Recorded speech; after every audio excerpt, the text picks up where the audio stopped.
Bonjour, bonjour. J'espère que vous allez bien. Alors aujourd'hui, on se retrouve pour une nouvelle vidéo. Et dans cette vidéo, on va faire le budget du mois de mars. Plus spécifiquement, le budget de la première paie du mois de mars. Alors, c'est parti. Donc, comme c'est le début du mois de mars, j'ai listé toutes les charges et aussi la dette que j'ai pour le mois de mars. Donc, le loyer est dû au premier de chaque mois et il est de 1650 $. Il avait déjà été payé sur la dernière paye du mois de février. Et donc, je vais directement mettre un, un chèque, quoi. Alors, le Wi-Fi a été prélevé dans le 2 mars. Cette fois-ci, le Wi-Fi a été de 62 $. Donc, il a un peu augmenté de 2 $. Je ne sais pas trop pourquoi.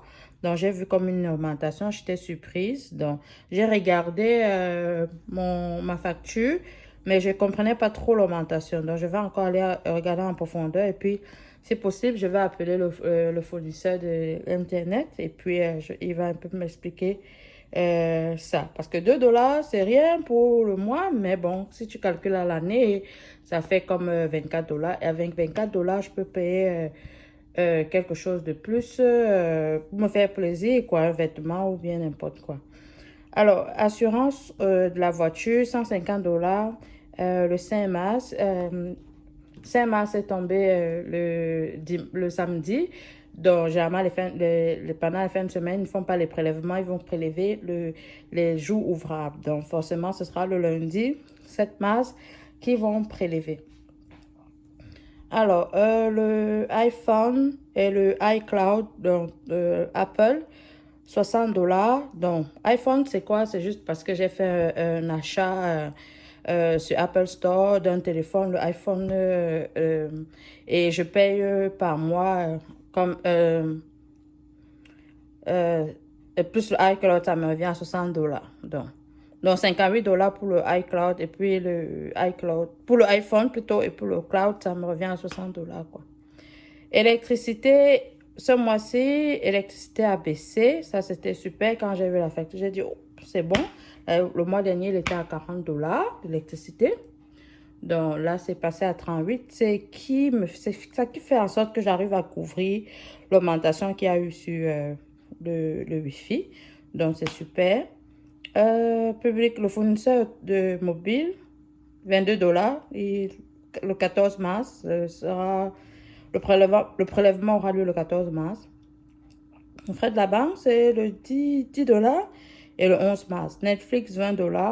Non, Netflix, c'est le 20 mars et c'est 12 $. Et Apple Music, 6 $ le 24 mars. Et sans oublier ma dette de prêt étudiant qui a lieu le 31 mars, qui est de 302 $.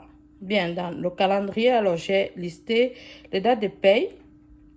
Donc, ma première paye, donc la paye du salaire principal a été le 4, vendredi le 4 mars. Et la prochaine paye, ce sera le 18 mars. Okay. Donc, sur la première paye du principal, du salaire, de mon revenu principal, va couvrir le Wi-Fi, l'assurance de la voiture, tout ce qui est Apple, iPhone, iCloud, la banque, l'électricité, Apple Music, Netflix et toutes les charges publiques mobiles aussi. Donc, et la deuxième paie va seulement couvrir le loyer du mois d'avril. Donc, en plus de ça, j'ai le side hustle, donc un travail à temps partiel que je fais chaque jour, comme 4 fois par semaine, quoi. Donc, et je reçois ma paie chaque fin de semaine. Donc, le side hustle me permet de couvrir le prêt étudiant et aussi ça me permet de mettre dans l'épargne extra, quoi. Bien, donc ça c'est pour mon calendrier du budget. Et donc, voilà, donc j'ai reçu mon salaire principal dans de mon travail de 9 heures va de 9 heures à 16 heures. Donc, j'ai reçu 1826 $, mais je budgétise 1820 $ parce que je laisse 6 $ dans le compte. Le side hustle, j'ai décidé de séparer maintenant les vidéos de side hustle et les vidéos du bon revenu principal. Alors, donc, 1820 $ pour mon revenu principal. Donc, dans ce revenu, les charges qui tombent dans ce revenu sont le Wi-Fi, l'assurance, comme je l'ai dit tout à l'heure. Et quand je calcule tout, j'additionne toutes les charges, sauf celui du loyer, ça me fait 360 $. Et ensuite, je déduis 360 moins 1820, ça me fait 1460 $. Donc, à la section dette, j'ai pas de dette. Donc, j'ai le prêt étudiant, mais bon, le salaire, mon salaire, je ne déduis pas le prêt étudiant de mon salaire principal, quoi. Ça couvre plutôt le side hustle. J'avais oublié de mentionner ça. Ici, le side hustle, oui, ça couvre, je l'ai mentionné, oui, ça couvre le prêt étudiant. Et ainsi que les autres charges, ainsi que les autres enveloppes. Oh, qu'est-ce qui m'arrive aujourd'hui? Alors, bien. On va maintenant à la section épargne. Dans la section épargne, donc j'ai 1460 $ et j'ai retiré 700 $ pour la maison, donc l'achat de ma maison future. Et le fonds du genre, j'ai retiré 100 $. Donc, quand j'additionne les deux, donc 1460, non, 700 plus 100, qui me fait 800 $. Donc, 1460 moins 800, ça fait 660 qui reste. 660 $. Alors, je vais maintenant dans les dépenses quotidiennes. Donc, oh, j'ai oublié de rappeler que cette paye du salaire principal va du 4 mars au 18 février. Au 17 février plutôt. Jusqu'au 17 février.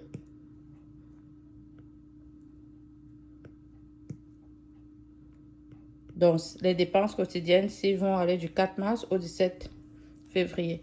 Donc, dans les dépenses quotidiennes, dans notre reste, il nous restait 660 $ après avoir retiré les charges et l'épargne.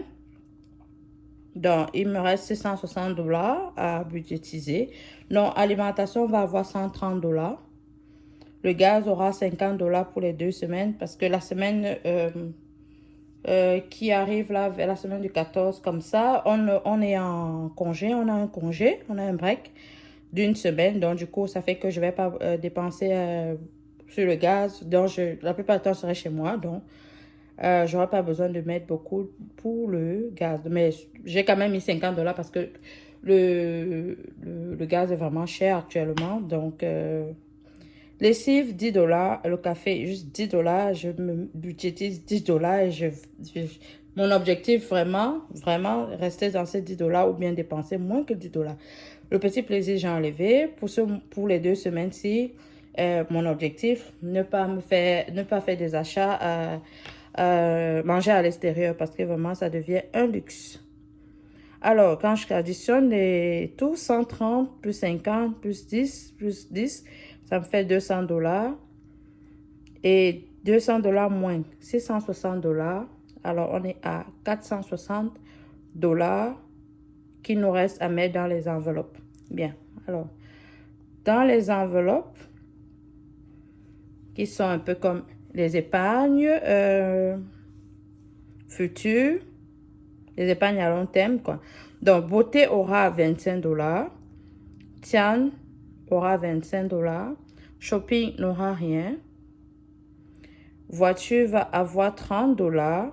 Et entretien maison va avoir 10 $.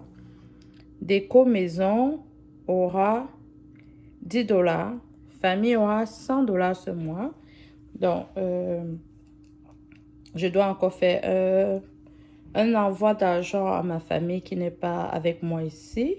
Et aussi, le mois prochain, j'ai 2 anniversaires et une naissance.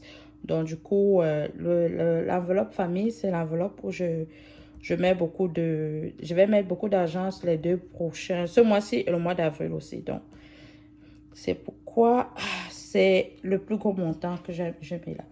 Parce qu'il y a beaucoup de mouvements dans cette enveloppe, quoi. Donc, Église n'aura rien pour ce paye. Secours, ses habituels, 40 $. Santé, 20 $. Pareil, association, rien. Social, 40 $. Donc, Noël, 30 $. Job, rien. Divers, 20 $. Loisirs, 10 $. Fin de budget aura 40 $. Vacances aura rien. Et YouTube, 60 $. J'avais comme une dette dans mon compte d'épargne, puisque j'avais retiré pour faire des achats, la calculatrice, le support pour ma tablette, pour mon téléphone pour filmer plutôt. Et donc, je veux rembourser mon compte, les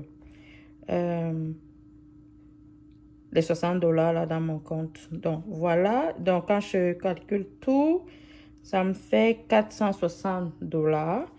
Et on se retrouve avec un 0 $ qui nous fait un budget base 0. Et voilà. Donc, épargne extra maison n'aura rien. Défi 5 $. Donc, on va attendre le side hustle avant de remplir ces différentes enveloppes. Donc, voilà. Alors, donc, qu'est-ce qu'il faut retirer maintenant à la banque? 460 $. Donc, je vais aller et j'ai déjà reparti en amont ce qu'il fallait retirer les espèces.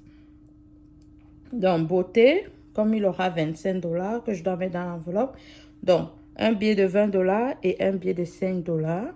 Tian, même chose, un billet de 20 $, un billet de 5 $. Regardez un peu. Shopping, rien.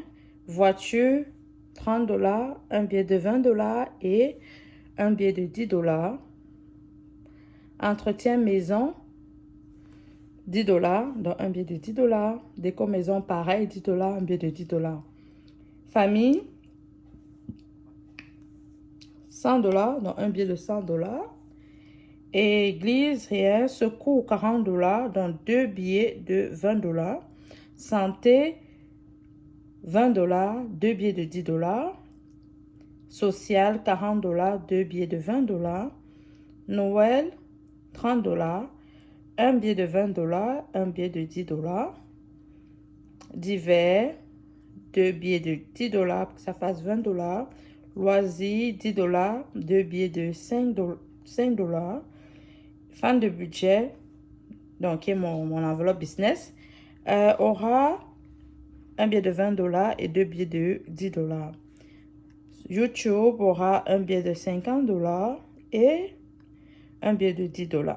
Donc, au niveau des espèces, la quantité, on a un de 50, un de 100 et 9 de 20, 11 de 10 et 4 de 5 $. Donc, 150 et pour les 20, on a 180 $. Pour les 10, on a 110 et pour les 5, on a 20 $ en tout.